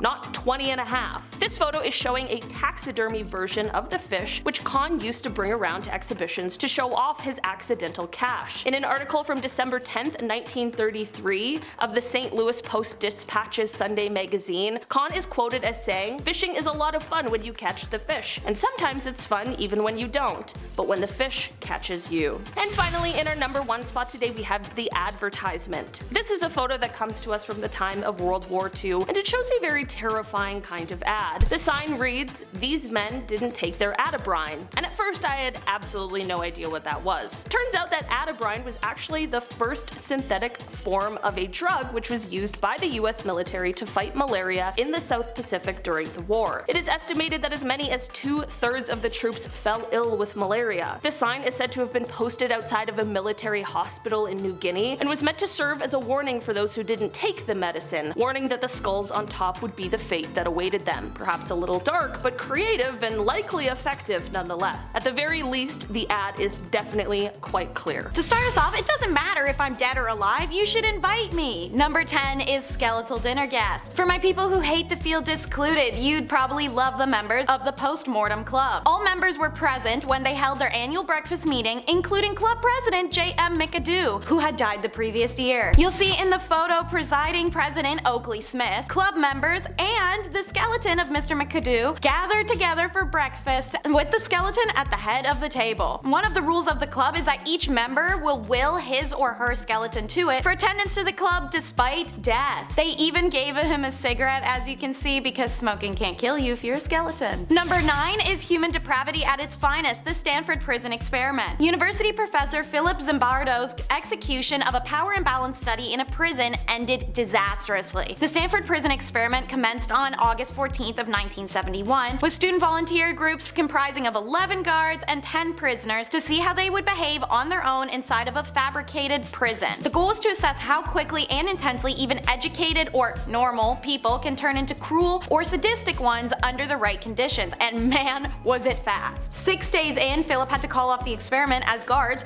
were increasingly abusive to the inmates, spraying them with fire extinguishers, forcing them to clean toilets barehanded, denying them food, or just simply beating on them. The inmates and few guards who were visible minorities faced the worst treatment out of everyone. The study and the eerie photos of it inside left behind a chilling look at what humans are capable of. A killer's plea is number 8. Alright, so obviously someone who takes other people's lives shouldn't get to plea anything, but in the case of the 1946 lipstick killer, their plea wasn't one for freedom or for mercy. At a Chicago crime scene, the perpetrator used lipstick to write on the wall, quote, "For heaven's sake, catch me before I kill, I cannot control myself." This message may actually sound kind of familiar. It's because TV shows including Criminal Minds, Castle, Law and Order, and so many more have actually taken inspiration from this image and its written message for varying episodes. The man who had written this message, William Hirons, gets his wish as he's caught soon after. He was convicted, and at the time of Hirons' death in 2012, he'd been locked up for approximately 66 years, making him the longest serving inmate in the USA. William's message is a reminder that not all those who commit heinous crimes are in their right of mind, and sometimes they have no ability to control their actions. While it's not an excuse, it is an explanation. Number 7 is the sacrifice of Michael Rockefeller. Michael Rockefeller was the son of New York Governor and soon-to-be US Vice President Nelson Rockefeller, and he famously disappeared in Papua New Guinea Guinea in 1960s. This photo is of his first trip there. Rockefeller can be seen centered and smiling as indigenous peoples circle and run around him. Michael's known for his travels. He loved to visit the unexplored and untouched areas of society and learn about cultures many considered primitive. He saw the art and beauty in them. This desire for adventure took Rockefeller to the remote reaches of Papua New Guinea in 1961. They arrived near the island of Dutch on November 19th, and even though they were 12 miles from shore, Rockefeller reportedly told anthropologist Renee Wassing, "I think I can make it," and jumped into the water and headed for land and was never seen again. It's believed at first that he drowned, but Rockefeller had done a swim like that to shore actually multiple times. Because he was a member of a super rich American dynasty, there was a massive search. Ships, airplanes, helicopters, everything combed the region for any sign of him. They found nothing. National Geographic reporter Carl Hoffman offered a far more disturbing thesis than drowning in his 2014 book, Savage Harvest. The island Rockefeller swam to was inhabited by the Asmat, an uncontacted and primarily unfriendly indigenous clan. Hoffman claims to have uncovered evidence showing that Rockefeller made it to land, where he was then decapitated by the Asmat people before they ceremonially him, eating his brain and using his bones likely to make weaponry and other items. The confusing unanswered end of Rockefeller era has since been debated, but it will always remain unsolved, sadly. Number 6 is we're leaving on a UFO. Not as catchy as a jet plane, but Marshall Applewhite was told by aliens it was a UFO indefinitely, so Marshall had been told a lot of things by the aliens, as had his wife before her passing. Affectionately self-dubbed as T and Do after the musical scales, they believed themselves to be of the highest caliber, like T and Do are on the scale. The cult these two began, Heaven's Gate, is famously recognized for the tragic mass departure members took on March 26 of 1997. It's on that day that the 39 members of the cult were convinced to consume a mixture of barbiturates and applesauce and then washed it down with vodka, as one member walked around to each poisoned person and tied bags over their heads to ensure asphyxiation. This mass taking of life was discovered days later when panicked family members of cult members hadn't heard from them. One former member went to go find his beloved wife, and well, I'm sure you can imagine what he found.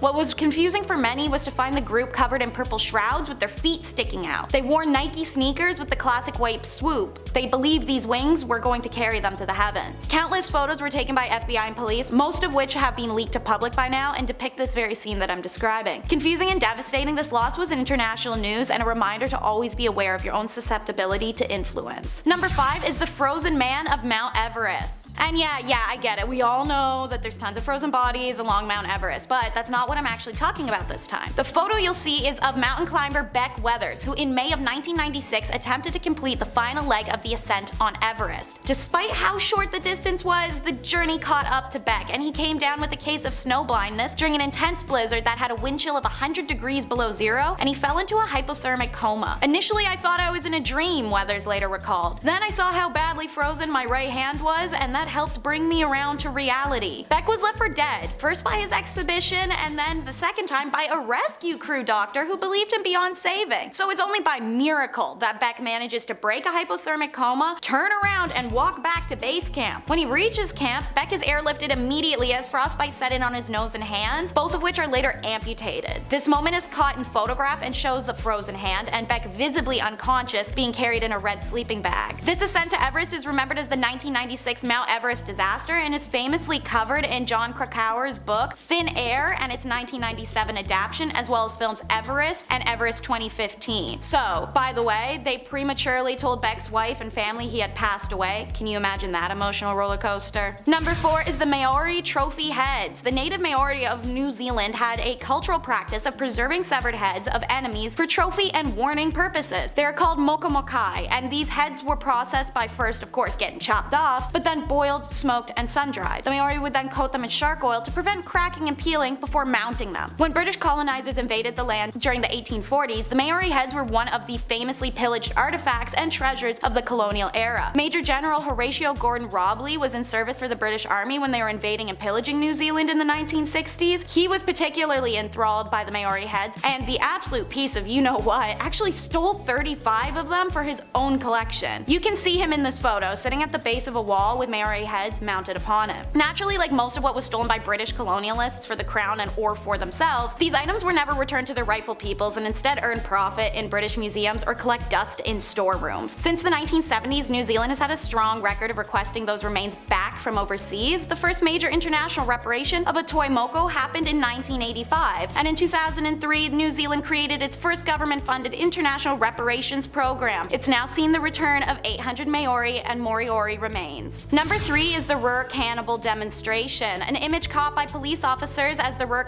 himself, Joachim Kroll, reenacts one of the crimes after his capture. Kroll was very particular about how he killed, and only doing so in the same place on a few occasions and years apart. This and the fact of the number of other killers operating in the area at the time, it helped him evade capture. This killer started in 1955 and didn't stop for 2 decades until his capture. He's known to have taken 14 lives without any rhyme or reason, no preference for age, gender, race, status, everyone was on the table. Pun intended, unfortunately, as Kroll wasn't just necrophilic with the bodies, he ate them too. After taking their lives and using their bodies, he would bring home pieces to cook. He was finally caught in 1976 after police discovered intestines from one of his victims clogging the plumbing of the apartment building. Police reported that when a neighbor had asked Kroll about them and if he knew what had backed up the pipes earlier, Kroll simply replied, "Guts." Why the police felt the need to reenact his crime photos, I'm not sure, but the result is several photos of Kroll propped over a volunteer in the park, looking full of ecstasy and primal delight that'll send a shiver down your spine. Number 2 is the tragic death of cosmonaut Vladimir Komarov. So, imagine knowing you're going to die but still walking aboard. That is what this Soviet astronaut Vladimir did on April 23, 1967. The craft had shown countless issues and flaws during testing, to an extent where it wasn't even just Vladimir who knew this was going to happen. It was everyone working the project. So why did it go forward despite clear danger? No one was willing to back out and risk the fury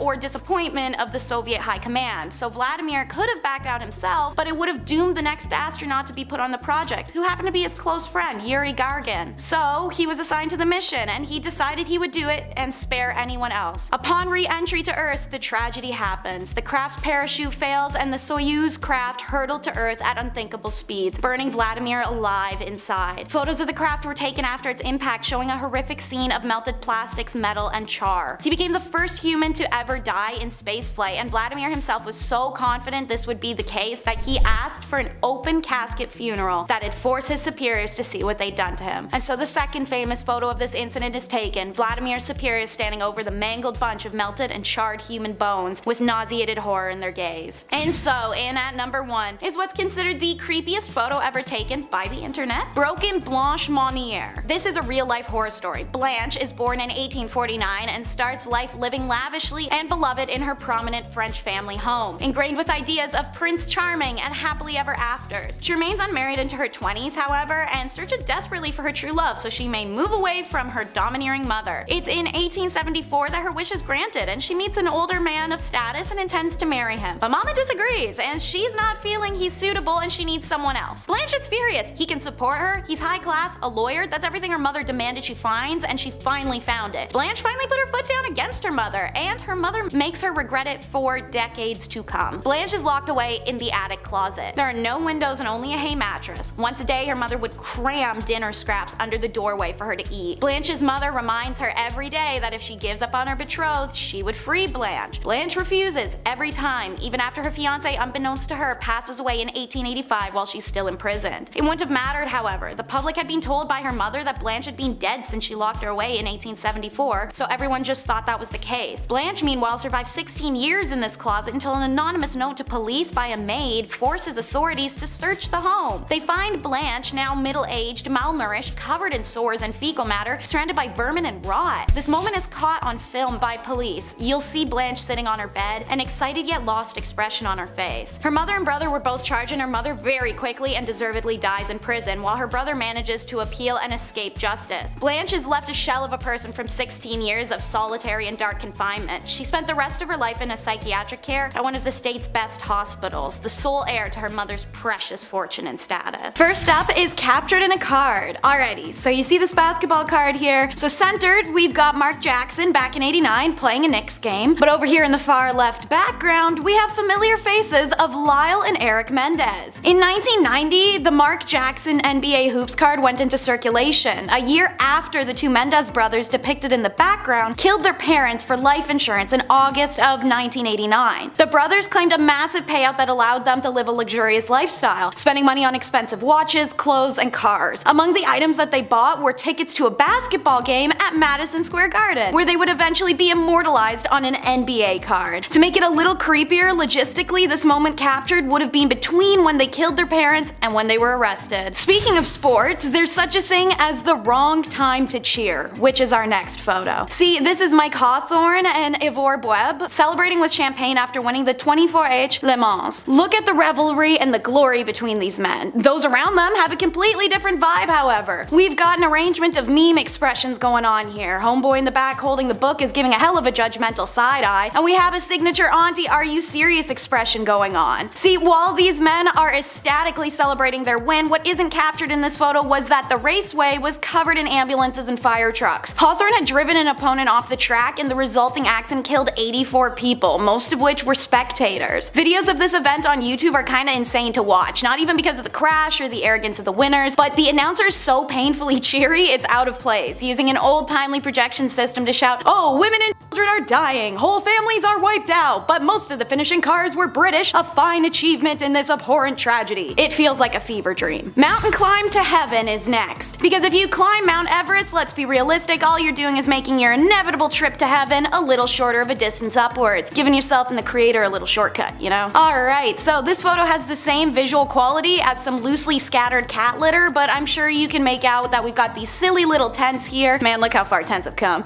As well as these two dudes in what it looks like high socks. This is the 1924 British Mount Everest expedition. We've talked about a few Mount Everest climber groups and things that have happened to them in a few of our videos, so you may be familiar with this one from our channel. That or literally any Mount Everest movie. They tend to either pick one specific story to document or mismatch all of them together for one plot and then throw Jake Gyllenhaal up on a mountain. Anyways, this photo was taken of George Mallory and Sandy Irvin shortly after they made their ill-fated attempt to get to the summit. While Mallory's body is found literally decades later in 1999, the body of Irvin never has been. Our next photo is of an undeserving celebrity. Why? Because the reason he's a celebrity is so extremely twisted that it blows me away, and I don't mean an undeserving in a Kim Kardashian made a family of talentless people famous through adult video kinda way. I mean in a seriously sick, twisted, criminal, undeserving way. I'll only be calling this man IS, as I do not believe any more infamy should be granted. The photo you see was from a Japanese magazine after he was released from prison due to insanity. IS killed Dutch-born Renee Harveld, and the two were studying in Sorbonne, Paris. He chose to do this because of her health and her beauty characteristics that he felt he lacked. IS considered himself weak, ugly, and small, and claimed he wanted to absorb her energy through, well, he had her body for 3 days. I'll simply let you piece together what I mean when I say that he had a considerable amount of this body missing and a very interesting fridge contents. But like I said, he was released, so how can you kill someone whilst on a student visa, desecrate remains, and then also do some pretty horrific acts posthumously? He is from a very wealthy Japanese family, and they somehow managed to get him released. Also, they paid the victim's parents a huge sum of money for the loss. That's the world we live in. After his release, he was frequently on talk shows, reviewed restaurants for magazines, and appeared in horror films. He even wrote a book on the murder of Renee. This next photo shows us you never know what could be just a reach away. This photo looks relatively normal. Now obviously it's not gonna be, it's on this list, and the fact that it's titled about reaching out to something, well, Sarah Funk, who you see here on the waterline, is a YouTube vlogger who's on a trip to Cyprus's Red Lake. And you can see her literally like 2 feet away from a suitcase lodged in the waterbed. It's 2 years after this photo's taken in 2019 that the drifting suitcase is retrieved and opened to reveal the corpse of a girl. She is one of 7 known victims of serial killer Nikos Mexata, whose signature was doing body dumps in suitcases. It's believed the reason this case was retrieved in the first place was due to previous sightings of it in the water once other victims of Nikos had started to be found and identified at the same time period. Sarah Funk has since commented on what it's like to know that she was so close to a body without being aware. I thought it was a log at the time, but in retrospect, I realized it wasn't. This is a completely fair explanation. As you can see from that picture, the case was incredibly dirty and hard to identify even as a briefcase. This man is the first recorded serial killer on the island of Cyprus and is currently serving 7 life sentences in central prison. Our next photo is recreating time. Pun is intended. The photo you see on screen is very peculiar peculiar, but not the most outlandish. It's a man standing shirtless behind the fence in a summer afternoon, looking like something out of an old country family album of sorts. His name is Fikret Alik, and he was photographed in this exact spot for a Time magazine cover back in 1992. You are quite literally looking twice with these images. Emaciated, it's almost hard to recognize him. Fikret can be seen holding his t-shirt in one hand and reaching with his other through the barbed wire to take someone's hand. This is during the Bosnian War from 1992 to 95, and Fikret was one of many prisoners held in camps at the time. This recreation of the Time magazine cover was taken in the mid-2000s, and the building behind him now is a community center without any plaques or memorials of the victims of the notorious prisoner camps in Bosnia. This region is now under the rule of the same faction that was responsible for the camp, so they engage in a lot of historical denials and concealing. Fikret's story remains one of incredible perseverance, especially as he and other victims still go before the UN today in battle to have reparations and acknowledgement. This vintage photo isn't so vintage, but it's old enough so I'm counting it. It's Bad Santa. This early 2000s family Christmas photo reps a normal looking scene. White picket fence family, the itchy velvet Christmas dresses, the big sparkly tree, and the serial killer Santa. That there is Bruce MacArthur. In the warm seasons he is a landscaper, but working in the Agincourt Mall as Santa during the holidays. Between 2010 and 2017 he terrorized the gay village district of Toronto, Ontario. Luring men in through dating apps, he killed and disposed of 8 individuals in the planter boxes of properties he managed. For a long time in the community, people had known someone was taking gay men off the street, but the Toronto police were resistant in believing something was suspicious. I remember myself seeing posts on Reddit and Twitter mere months after the first of the disappearances, frustrated with the lack of police action and urging the community members to stay alert. It takes multiple victims and community engagement for police to start an investigation, and it's thankfully in the nick of time. They'd been watching Bruce for a while before his arrest when they saw a young man enter his place. After about a half hour of nothing, they decide to make the risk to move in for an arrest. When they entered the unit, the young man was tied up and unconscious, and they caught Bruce in the act. No way to plead guilty, my guy. He's found guilty of 8 counts of first-degree murder. Our next vintage photo is one that speaks to us still in modern times, a determined mother. This photo was taken on Mother's Day. The woman in it is Margie, a 23-year-old, and she's holding her infant son while attempting to hitchhike. As you can see, it was printed in a newspaper column and has a subject line describing Margie's struggle with her husband Mike to find an apartment. I imagine that struggle, alongside the fact that she is hitchhiking, likely correlates with financial difficulties. Unfortunately, Margie's luck never got better. This is very likely the last photo of Margie alive. Less than 4 months later, she was killed by her husband Mike during a fight. In the time between this photo and her demise, their son Brandon had been taken away and put into foster care, where he was later adopted by his foster parents after Margie's sudden death. Little information exists on the photo other than this, and on what Brandon's life became. This is still recent enough history that some may recognize the story, the Manifesto Man. This photo seems so simple. A man appears to be in a wetsuit, he has multiple police badges displayed, and he sits in a stoic manner. This is no cop. In fact, this photo was taken after his arrest in July of 2011 for killing 77 people and injuring 250. Anders Behring had a manifesto for killing political enemies as a far-right extremist, first killing 8 people outside the tower block housing of the office of the Prime Minister. The method used caused distraction, enough for Anders slipping away in a police disguise to pull part 2 of his plan, which is hop in the ocean and swim to political youth wing summer camp just starting the season. He chose the summer camp for the politicians who came to visit the camp, which was for members of political youth adult clubs and organizations for co-ops, school courses, or just special interest in politics. Once on the island, well, he opened fire. Many who were afraid and unsure of where the danger was coming from went towards Anders for safety due to his police costume and received the opposite. His verbalized intent that day was to kill everyone he could, and thankfully he did not succeed. But some swam away and were rescued by people staying at campgrounds across the water who brought out boats to pull everyone out. Others hid in various places on the island. Netflix released the film 22nd of July about this event in Oslo, and the movies White Rage and Bravehearts also tell the story. Ultimately, this event only took place due to Anders' racist ideology, believing Norwegian politicians were lenient on immigrants. Let's talk about the most disastrous hostage crisis our world might have ever seen, the Gladbeck hostage bus.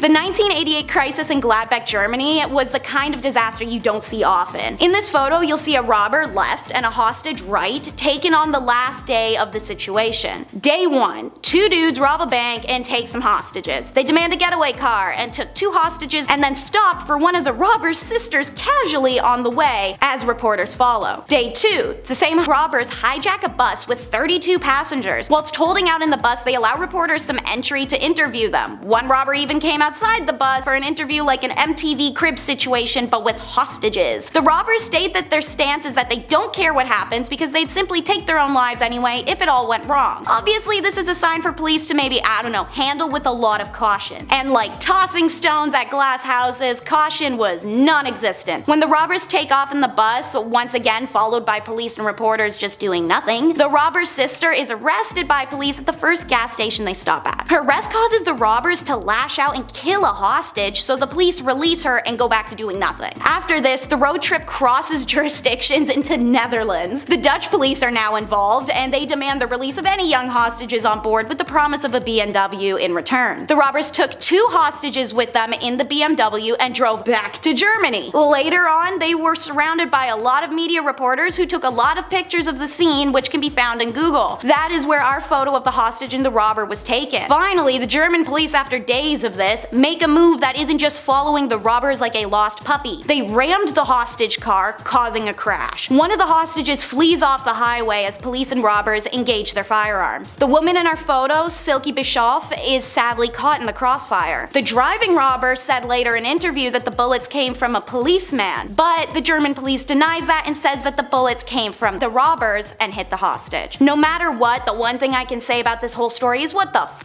was anyone trying to accomplish here? Number 10, the cube. Alright, Transformers fans, let's do this. I feel like we're hearing more about these things like UFOs or UAPs, whatever you want to call them now. I feel like we're hearing about them now more than ever. So why not kick this weird list off with something off-world? We have to include some alien cover-ups, right? It's me, it's Taylor, why not? I figured that I'd find one that's also not too well known. We haven't seen this one, you know, on YouTube all the time. Not too long ago, this spinning cube-looking craft or drone or something, it was spotted over Missouri, just lurking in the same spot, just hovering, and then it would zoom off. Folks could see it with their naked eye on the ground. It was also pretty obvious. It was eye-grabbing, it was shiny in the sky. Only a couple hours later, it was seen again, but this time it was 700 miles away. This time it was 44-year-old Matthew Jandeka. He was minding his own business, hanging out on the porch, just doing his, you know, Sunday stuff, when this cube, again, this floaty cube, caught his attention. It was a sunny day, the light reflecting off the cube caught his eye, but then a day later, another guy,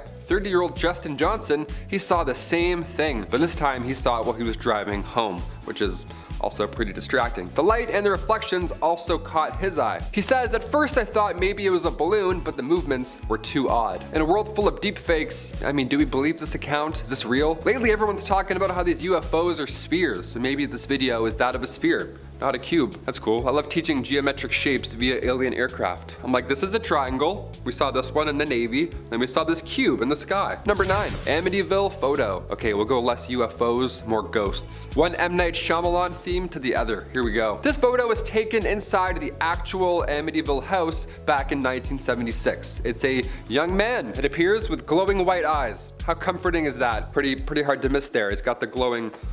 Yep, looks very Sin City of him, just to stare with his white eyes. Now at first I thought this was from a horror movie, right? All those Amityville knockoffs. It looks obviously fake or set up in some way, until you start to read about the details here. See, this photo, it was taken with automatic cameras equipped with infrared, not an actual person. So this young lad here probably wasn't expecting a selfie. Why he wasn't smiling or throwing up a peace sign. Makes sense now. Photographer Gene Campbell set up the photo and took it back in 1976. Now at the time, Gene was working with paranormal investigators Ed and Lorraine Warren on the actual case.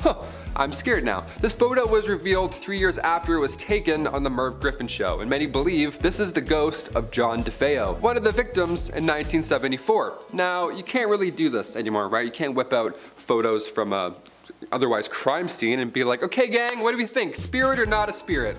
Vote? Yes? No? Obviously there was backlash after this for obvious reasons, but it took 3 years for that photo to reach the public eye, and now everybody believes in ghosts, or they do a little more than they did before that show. This was long before the Conjuring movie as well, obviously, so this was quite random to see on TV. Do you believe in ghosts? What's the ratio here? Comment down below. I'm not a believer, I'm not gonna lie. I've tried numerous times. I got the Ouija board, did the whole thing. Felt nothing, man. Like an 18-year-old on Christmas. I'm like, is that it? Is it done? Do I have to feel anything anymore? Number 8, Alfred Hitchcock and the MGM Lion. All right, you're gonna hear me roar after this one. This photo was from 1958. You've seen this at some point, right? Hopefully, or else, we'll send over a VHS, we'll help you out. It was taken by Clarence Sinclair Bull. Now the photo appears to be, well, no, it doesn't appear to be at all. It's Alfred Hitchcock serving tea to a lion. Yeah, the famous MGM lion. His name's Leo. That's him. There he goes. He's getting tea. He loves suspense and tea. Who would have thought? And company, it appears. North by Northwest was the only film that Hitchcock did with MGM. So there's a rumor now that he directed The Lion's Roar for the MGM intro, which is fun. But you're also like, okay, that's a real animal. That's sad. And also, that's probably nonsense. There have been 7 MGM lions in total. Yeah, not just one. But Leo was known to be the most friendly. I want to hear about the other 6. I'm like, what happened there? He's still in the logo today, but again, back in the 1950s, it's hard to say what it was really like on set. I mean, it's still a lion being held down for a photo, so probably wasn't a friendly vibe for that fella. Number 7, Gloria Steinem. Oh, here we go, a scandalous one. Back in 1963, the Playboy Club in New York City was booming. It was one of Hugh Hefner's greatest accomplishments at the time. This club was the talk of the town. That is until Gloria Steinem came in and started reporting some stuff. Gloria was a feminist writer. She's an icon. She created Miss Magazine back in 1972, but her career began much earlier, around the 60s. See, she got a job as one of these Playboy bunnies, must be a comfortable getup. And she worked at the club undercover, secretly taking note on how this key holders only establishment was operating, right? Cool, what's going on here? What's the big scoop here? The staff were these young women, these beautiful young women, these bunnies. They had to wear the black bodysuits, the puffy white tails, the whole getup. And at age 28, Gloria worked undercover there for 3 weeks straight. And the piece she released after, appropriately titled A Bunny's Tale, great title, by the way, she nailed that one. It got so much attention that it kickstarted her freelance career and also made her a feminist icon. This photo of Gloria undercover shows you the comfortable work outfits she had to endure just to get the story out. Yeah, doesn't look like she had her non-slips on there. That's a write-up in my books. In a collection of her writings, Gloria reflects on the undercover piece, saying that it now has outlived all of the Playboy clubs, both here and abroad. That was before Hefner passed away in 2017, so I will add that you also outlived him as well. Good, he wasn't a very nice lad. Let's move on. Number 6, North Sentinel Island. All right, we got some people, some aliens, some ghosts. What else do we need, Taylor? How about some weird islands? Sure. North Sentinel Island. We gotta head over to India for this one. This island is the home of the Sentinelese tribe. You've probably heard about this at some point. One of the most forbidden islands in the world. But why? Located in the Bay of Bengal, North Sentinel Island is about 1,200 kilometers away from India. And while most islands are shrinking, this one actually grew back in 2014. Yeah, the universe is like, more. Yeah, you need more of this, sure. The island lifted up a couple meters during an earthquake, so the west and south sides, they gained an extra kilometer. Nice. DLC unlocked. The inhabitants on this island are among the few uncontacted tribes left in the world. They have apparently been there for 50,000 years, and there's no sign of agriculture or even fire. Yet somehow this tribe has thrived for ages. Now, if we try and get close, they will try and drive anybody away. More than fair. Like, we have enough room. We're good. Let's just leave. In fact, back in 2006, 2 fishermen sadly lost their lives because they got too close to the island without knowing who was on it or what the island was. Yeah, you can't just approach random islands. You gotta do some homework. That's why I'm here. Number 5, Lascaux Cave. If you didn't visit this cave back in 1963 or sooner, well, you lost your chance because, well, humans ruin everything. Now we can't even see ancient art anymore because, well, it's too many of us. The Lascaux cave system is now a World Heritage Site in France, but once it was a booming tourist attraction. These cave paintings, see, they're 17,300 years old. They're quite ancient. We can't really touch them. You can't have someone write Steve was here on it. Can't do that. Paintings that depict cattle, bison, stags, you name it. They're beautiful. They're complex, and of course, like I said, they're extremely old. So old, in fact, that the cave was closed to the public forever in 1963 after it declared human presence wasn't healthy for the art. Yeah, our dirty coffee breath would eventually cause this art to fade away, so we had to hold our breath. We gotta leave. We gotta close it off. There we go. Plus, I'm sure somebody would have snuck in with a Sharpie by now and ruined it. You know what I mean? Or like graffiti. It would have been gone by now. You know it. 7,000-year-old paintings. Yeah, protect these for another 17,000 years, please. Number 4, Surtsey Island. Another fun island. Another weird story. Here we go. When it comes to new things in life, it's pretty rare that we get a new island, right? Especially on our planet when we're losing things and melting. How lucky are we? Sure. We're even luckier that Disney didn't build a resort here first, because now scientists, now they get a chance to study what an island looks like without human interaction. That's a fun little project to focus on in the future. That's cool. It's pretty cool. It's weird and scary, but it's cool, I guess. Yeah, I'm kind of nervous. I don't know. Surtsey Island in Iceland, as of right now, it's only open to a few scientists and geologists. Everybody else, beat it. Go find your own island. Get out of here. It was born from a volcanic eruption back in 1963, and scientists, they have one rule on this island. Don't talk about Fight Club. And the second rule is no seeds. Yeah, no life, no chance at life at all. Choose something else, anything else, please. One guy accidentally pooped out a tomato seed and he almost ruined the whole operation. Guy almost ruined this entire plan. What a stressful job. It's so eerie to see the oldest human history and then immediately after see a new island where humans are forbidden. It's like, we're not allowed to go and be places anymore. I'm kind of, that's not great. What are we doing here? I'm just breathing on things? I can't take a shit on this island? Number 3, spaceman. Look, we've all been photobombed before. It's a blessing in disguise. You look back at prom photos, some dude's trying to do a moonwalk in between, his face is like melting this way. It's great. You're like, classic Jeff. It's the best. But when Jim Templeton took a photo of his daughter in a otherwise empty marsh long before Photoshop existed, and yet somehow there appears to be an astronaut in the background, well, that's not very fun, is it? That's a little bit concerning. Jim assures us that nobody was around when this photo was taken, which I of course believe, because why would you put your kid in a photo with whatever that is? That's no thank you. It's not a weird, we're not gonna go and talk to that guy. Also, the fact that this man looks like he's from space, that ought to do it. That makes him more weird and believable. What are we looking at right now? I have no idea. Kodak even got involved in the story, like Kodak. Not Kodak Black, like the company. They got involved. They confirmed this photo was not tampered with. Yeah, and that's Kodak, right? They don't lie about anything. Spider-Man leak, Kodak's like, nah, it's Andrew Garfield. Don't listen to that. So authentic. Can confirm. Number 2, nursing home spirit. This photo was taken from a nursing home resident the same night that another resident had passed away, which is an odd thing to do. Just set up a camera thing right after, like, just in case, maybe we'll catch one. Well, they did. This was back in 2015, and that night they heard a door open and close, but there were no visitors allowed at the time. So, some Kodak was coming into the picture at this point. So now there's a great amount of people who think that this image is one of two things. It's either the spirit of the resident that passed away, or it's the Grim Reaper. Yeah, the door opening and closing. People think that was the Grim Reaper coming in and then leaving, which is so scary. How long was he in there? Was it like 46 seconds, 4 minutes? How long does this guy operate? Is he quick? Is it like bussing tables? Is he just like, all right, let's do this? Is he like Santa Claus? I feel like he's like Santa Claus. A few comments were also saying that it's comforting, this photo, to know that in the end you aren't alone, that you have someone assisting you to the afterlife. No, I'm good. I'd rather die alone than have whatever that is break into my home and closing open doors. I'm good. And finally, number 1, the Battle of Los Angeles, or lack thereof. We'll see. I don't know. This is a weird one. Of course, we have to end on one of the most unspeakable battles, photos, whatever you want to call it, of all time. The Battle of Los Angeles, otherwise known as the Great Los Angeles Air Raid,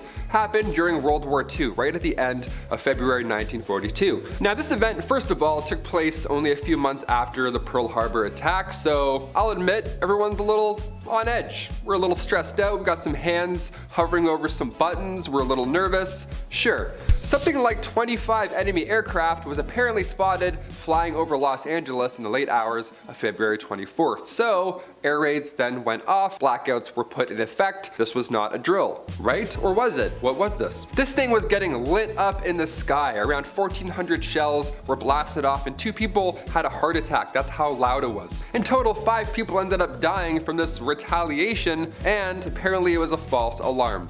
Although many now believe that it was UFOs or aliens, and that's why we were launching stuff at it. A press conference was held by the Secretary of the Navy, Frank Knox, and he called the incident war nerves. People have heart attacks. He's like, oops, I was nervous, my bad, slipped. Little quick reaction there.